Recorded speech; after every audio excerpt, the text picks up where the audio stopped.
Vaccination की शुरुआत पूरी दुनिया में ही उसके बाद हुई।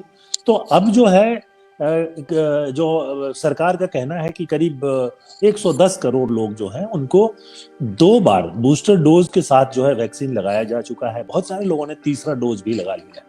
तो एक तो उससे जो हमारी इम्यूनिटी है कोरोना वायरस के प्रति वो बढ़ चुकी है।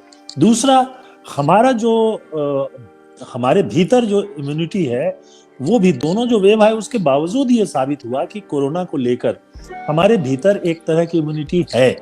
लेकिन इसमें कुछ लोग अपवाद थे जिनको कि वो ज्यादा भयंकर रूप से हुआ और उसके चलते देश में स्थिति खराब हुई। हमें भूलना नहीं चाहिए कि कोरोना से जितने लोग मरे उससे ज्यादा लोग जो हैं ऑक्सीजन की कमी से मरे, ये एक अलग तथ्य है।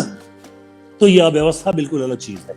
कम से कम सेकेंड वेव में तो यही दिखाई दिया, या ब्लैक फंगस से मरने लगे लोग, ये सब तो अव्यवस्था की बातें हैं।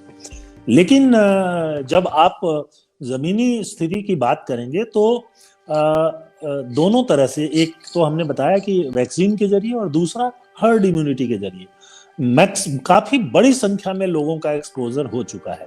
और जो जितने सर्वे हुए हैं उसमें भी ये कहा गया है, अभी ये माना जाता है कि कम से कम 80% लोग जो हैं उनको एक्सपोजर हो चुका है और इससे भी इम्यूनिटी आती है। तो अब बहुत सारे, अब हमारे पास साफ आंकड़ा इसलिए नहीं है कि जैसे ओमिक्रॉन है, इसमें बुखार होता है, आपको डॉक्टर के पास जाने की जरूरत नहीं है, आम फ्लू की तरह ही होता है, रेयर केस में कभी ये गंभीर हो जाता है।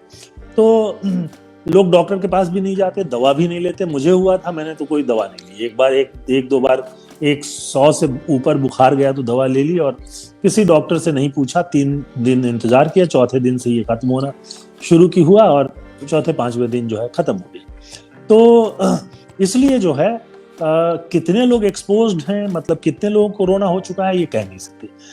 मैक्सिमम लोग, हमेशा शुरू से ही कहा गया कि एसिम्प्टोमेटिक हैं, मतलब उनमें कोई सिम्टम नहीं दिखाई देगा। तो जाहिर सी बात है कि जब सिम्टम नहीं दिखाई देगा तो आपको पता नहीं है। लेकिन तब भी जो सर्वे हुए हैं और उसके आधार पर, वो सर्वे कोई पूछ करके नहीं हुए थे, उसमें जांच की गई, छोटा सैंपल साइज था लेकिन उसमें जांच की गई, 2-3 बार हो चुके हैं सेरो सर्वे जिसको हम कहते हैं। उसमें लोगों को से जो है वो उसकी टेस्ट की गई और टेस्ट करने के बाद ये पाया गया कि वो एक्सपोज हो चुके हैं। तो इन दोनों कारणों से भारत में घबराने वाली स्थिति बिल्कुल भी नहीं है। लेकिन मैं इसके साथ ही कहूंगा कि सरकार को, अस्पतालों को तैयार रहना चाहिए। ऑक्सीजन की कमी है कि नहीं उसको जांच लेना चाहिए, ऑक्सीजन प्लांट चल रहे हैं कि नहीं उसको देख लेना चाहिए।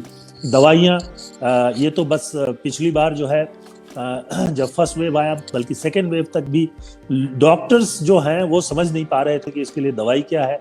अब जो है काफी हद तक डॉक्टर समझ चुके हैं कि इसमें वायरस से इसमें जो है किस तरह से मौत होती है और उससे कैसे लोगों को बचाया जा सकता है।